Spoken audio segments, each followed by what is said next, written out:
The Prophet A informed us that on the day of Jumuah, there exists a hidden hour, a secret window, during which no servant raises their hands to Allah in sincere supplication except that Allah grants it. The scholars of Islam, after deep study of the narrations, have pointed strongly toward the period between Zuhr and Asr as that blessed window. Now imagine that same Friday falls inside Ramadan, the month where every breath carries reward, the month where the gates of mercy are flung wide open, the month where Allah Himself boasts about His fasting servants to the angels. You now have a Friday, you have Ramadan, you have the window between two prayers. What more of an invitation do you need? My dear brothers and sisters, we are standing on sacred ground today, not ground made of earth and stone, but ground made of time. The third Friday of Ramadan 2026 is not just another day on a calendar. It is a gift wrapped in layers of mercy, and most people will let it pass without unwrapping it. Let us understand something fundamental. Allah does not just give us time. He gives us loaded time. Certain moments in the Islamic year carry a weight that no other moment carries. And today, right now, you are living inside one of those moments. The question is, are you aware of it? Ramadan itself is already an ocean of blessings. Every single day of this month is drenched in the mercy of Allah. The fasting person is in a constant state of worship, even while sleeping. Every hunger pang is recorded. Every dry throat is noticed by Allah. This is not a small matter. This is the generosity of a Lord who sees everything, misses nothing, and rewards beyond imagination. But then Friday arrives inside Ramadan, and something extraordinary happens. Two of the most blessed timings in all of Islam collide. Friday is the master of all days. The Prophet A told us it is the greatest day upon which the sun has ever risen. It is the day Adam was created. It is the day he entered paradise. It is the day he was sent down to earth. And it will be the day of resurrection. Friday is not ordinary. It never was. Now, between Zuhr and Asr on this Friday, there is a window that many Muslims rush past while scrolling phones, napping without intention, or simply sitting unaware. That window is your direct line, your private audience with the King of all kings.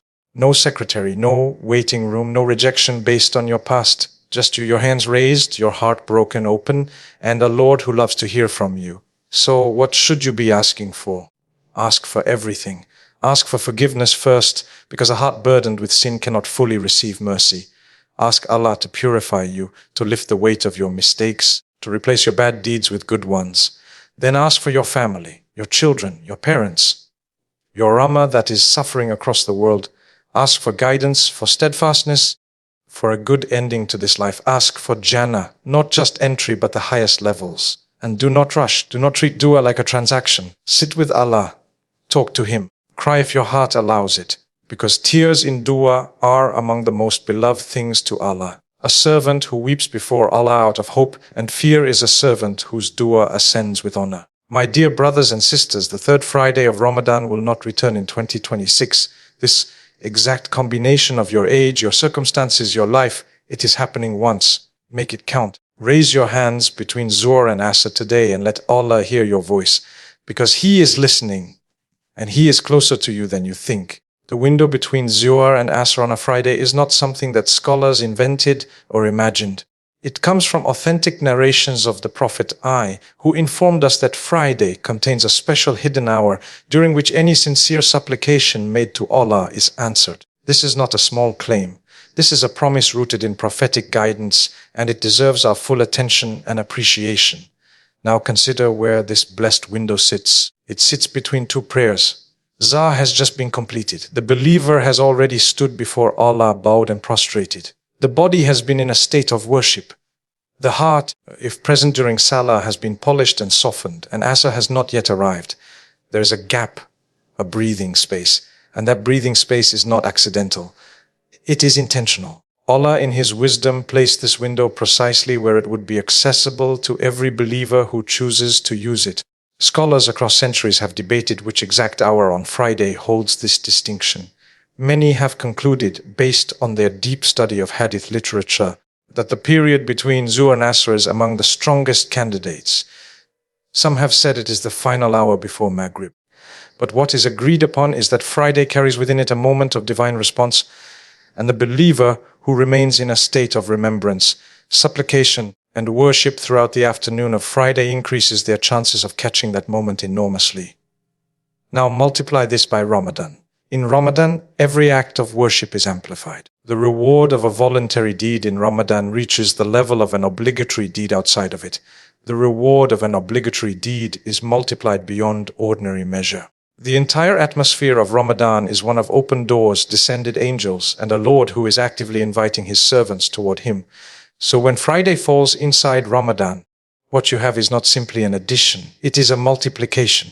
Two powerful timings merging into one extraordinary opportunity. Between Zuhr and Asr on this Friday in Ramadan, you are fasting. Your stomach is empty. Your desires are being controlled. You are in a state of physical and spiritual discipline that Allah Himself commanded. And the fasting person, according to the Prophet has a dua that is not rejected. Put all of this together, the day of Jumuah, the blessed afternoon window, the month of Ramadan, and the state of fasting, and you begin to understand that this is not a moment to waste on anything other than turning to Allah. Many believers do not realize what they are sitting on during this time. They finish Zuhr and immediately reach for their phone. They lie down without making intention for rest. They chat and laugh and let the minutes drain away. But the one who understands the value of this window sits quietly, raises their hands, and pours their heart out to the most generous, the most merciful, the one who never disappoints, the one who truly calls upon him. Dua is not a religious formality. It is not something you rush through at the end of a prayer before standing up and returning to your day. Dua is the most intimate, most personal, most powerful act of worship that a believer can engage in. The Prophet described dua as the very essence of worship itself, not one part of worship, not a branch of it, the essence, the core, the heart of the entire relationship between a servant and his Lord.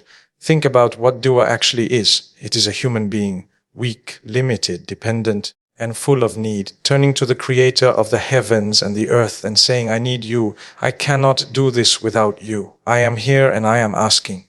There is no act more honest than that. There is no moment more real than when a person drops all pretense, all pride, all self-sufficiency, and simply acknowledges their complete and total reliance on Allah.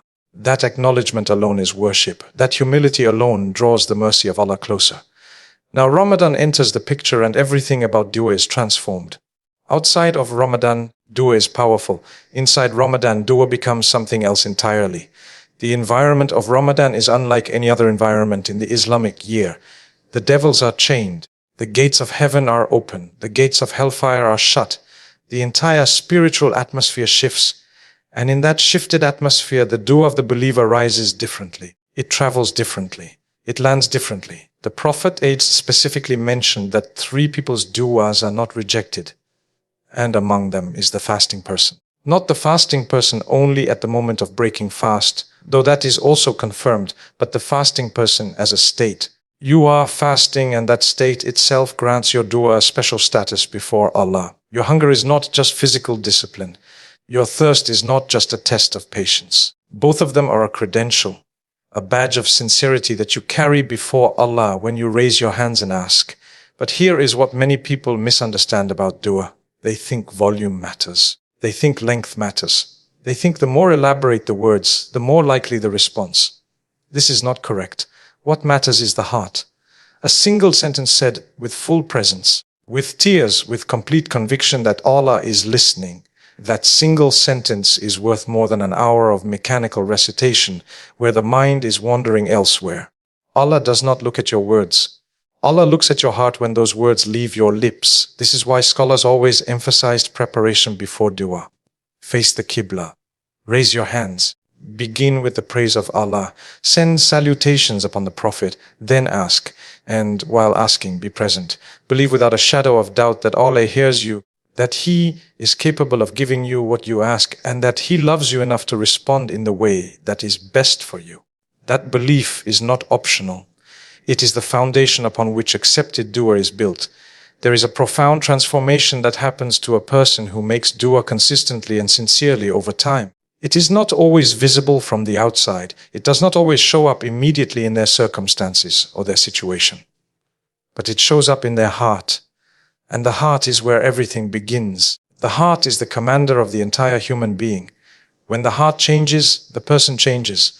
When the heart softens, the life softens. When the heart connects to Allah through sincere supplication, something shifts internally that no external force can replicate or replace. Consistency in dua is one of the most underrated acts of worship in the life of a believer. Many people make dua in moments of crisis. When the job is lost, when the diagnosis arrives, when the relationship breaks, when the fear becomes unbearable, suddenly they turn to Allah with urgency and desperation. And that is acceptable. Allah welcomes even the desperate call of the one who only remembers Him in difficulty. But the believer who builds a habit of dua in ease and in hardship, in public and in private, in moments of joy and in moments of grief, that believer develops something extraordinary. They develop a living, breathing, constant connection with their Creator. The Prophet ate, taught us, does for every moment of the day. Waking up, entering the bathroom, leaving the house, eating, traveling, sleeping. This was not coincidence. This was a deliberate design to keep the believer in a state of continuous remembrance and reliance on Allah throughout every waking hour. When you live that way, dua stops being an event and becomes a lifestyle. It stops being something you do occasionally and becomes something you are. Now bring sincerity into that consistency and the result is remarkable. Sincerity in dua means that when you ask, you are not performing for anyone. You are not saying beautiful words to impress those around you. You are not going through a checklist of religious obligation. You are genuinely, honestly, vulnerably placing your need before Allah and trusting that He will respond. That sincerity strips away all ego. It humbles the proudest of people. It softens the hardest of hearts. Because you cannot stand before Allah in true sincerity and still think you are self-sufficient. Sincerity in dua is an automatic admission that Allah is everything and you are nothing without Him. And this is precisely why dua transforms the heart. It is not the words themselves that carry the power of transformation. It is the posture of the soul that those words require. To make sincere dua, you must be humble, you must be hopeful. You must be honest, you must believe, you must surrender, and every time you assume that posture before Allah, even for a few minutes, your heart is being shaped slowly, quietly, powerfully, like water carving through rock not by force but by persistence. Ramadan is the perfect training ground for this transformation. Use it fully and you will exit this month with a heart that is genuinely different from the one you entered with. Time is the most democratic resource Allah has given humanity. The rich and the poor receive the same 24 hours. The powerful and the powerless are given identical days. No amount of wealth can purchase an extra minute. No level of influence can negotiate a delay in the passing of an hour. Time moves for everyone at exactly the same pace, and it waits for absolutely no one. This reality alone should be enough to shake every believer out of complacency and into a state of urgency about how they are spending the blessed hours of Ramadan. The third Friday of Ramadan 2026 will happen once. Read that again. Once, not twice. Not with a backup option. Not with a second chance scheduled somewhere in the future. This exact Friday, in this exact Ramadan, at this exact point in your life, with your current age, your current health, your current circumstances. It is happening right now and it will never happen again. Next year, there will be a third Friday of Ramadan 2027. But you will be a different person. Your health may be different. Your family situation may be different. And most sobering of all, you may not be alive to witness it. This is not pessimism. This is Islamic realism. The Quran and the Sunnah are filled with reminders about the brevity of life and the certainty of death. The Prophet advised believers to consider 5 things before 5 other things, and among them he mentioned life before death and health before illness. These were not casual remarks. They were urgent instructions to treat every moment of ability and opportunity as something that can be taken away without notice and without negotiation. When a Muslim truly internalizes this reality, their relationship with time changes completely. They stop treating worship as something to get to eventually. They stop postponing repentance until they feel more ready. They stop delaying dua until a more convenient moment arrives. Because they understand that the convenient moment may never arrive. The only moment that is guaranteed is the one currently in front of them, and even that guarantee is thin. Ramadan has a particular way of exposing how we truly value time. In the early days of the month, many believers are energized and consistent. But as the days accumulate, fatigue sets in for some.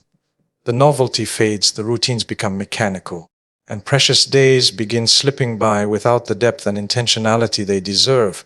The third Friday arriving in the middle portion of Ramadan is a divine reminder to recalibrate, to look at what remains of this month and decide to treat every hour that is left as irreplaceable, because it is. Do not let this Friday become just another Friday. Do not let this Ramadan become just another Ramadan that passed while you were waiting to truly begin. Begin now. Use now. Pour everything you have into this window of time that Allah has so generously placed in front of you. Because the greatest tragedy is not failing after trying. The greatest tragedy is never truly trying at all.